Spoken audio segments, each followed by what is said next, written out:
Welcome. So good to be with you on this Wednesday as we get together for a little midweek Bible study and devotional time. So glad you've taken some time out of your day, out of your week to join us to dive into God's word and hopefully be uplifted and encouraged and maybe even a little bit challenged by what he has to say to us.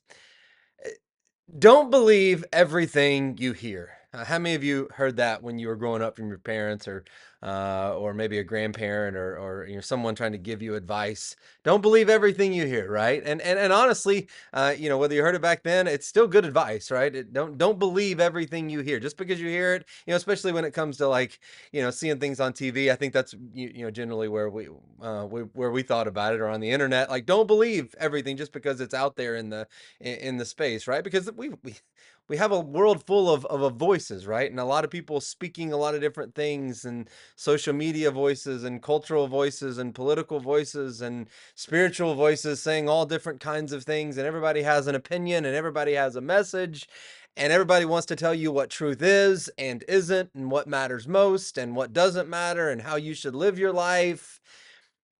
There's a lot of voices, right? And that's why I think, I love what John says, simply put in First John chapter 4 when he writes his letter. He basically says the same thing that many of our parents and grandparents right said. Don't believe everything you hear. Specifically, he says, don't believe every spirit. Test the spirits to see whether they are from God. In other words, just because something sounds good or sounds spiritual or sounds true doesn't mean it always is. Just because something sounds convincing doesn't mean that it's actually from God. And I think that's important because every false idea doesn't necessarily announce itself as false. Now, there's some things that are just, right, you see it and you know it's a blatant lie, right? But a lot of times the way the enemy works, the way Satan works, the way false doctrine works is there's just enough truth to make it seem like it is, even though it's not, right? It's not the whole truth and nothing but the truth, right? And that's what John was dealing with. There were people talking about Jesus and using spiritual language and sounding persuasive, but they were distorting who Jesus really was, diminishing his identity and his coming in the flesh. And so John takes us back to this test.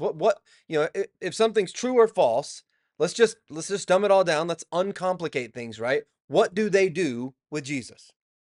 Do they say that he is who he says he is, or do they deny the truth about him? Because that's going to be a pretty good indicator of whether that's true or false. And then John gives us this wonderful promise when it comes to deciphering truth from deception. He says, "The one who is in you is greater than the one who's in the world." In other words, you've got something inside of you that's helping you more than the outside influences are trying to harm you and deceive you. And I think, John says that because John knows the world can be confusing, right? He knows there are competing voices everywhere, but as Christians, we don't have to live with confusion or fear because the spirit living in us is greater than the one pushing on us from the outside. And this spirit that lives in us, God's spirit, continues to point us toward the truth. What is the truth? And honestly, I think sometimes if we're, just kind of analyzing things, I think sometimes discernment sounds more complicated than it really is. We think we have to be experts in every field of false doctrine out there, right? And have to know every answer to every question.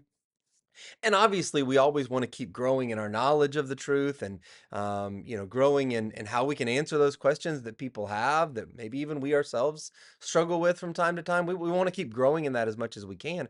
But John just keeps it simple, right? As simple as possible. And he just keeps bringing it back to Jesus. Do we believe the truth about Jesus? That's where we start. Do we believe that he really is who he says he is? And are we listening to his voice?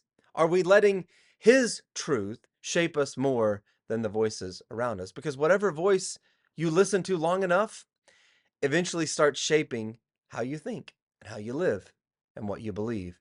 And so maybe that's the question for us today. Whose voice am I learning to recognize most clearly? Because John's reminder still matters. Don't believe everything you hear. Test it. Bring it back to Jesus.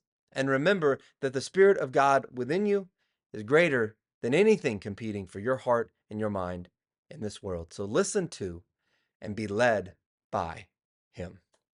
Hope you have a blessed day. God bless.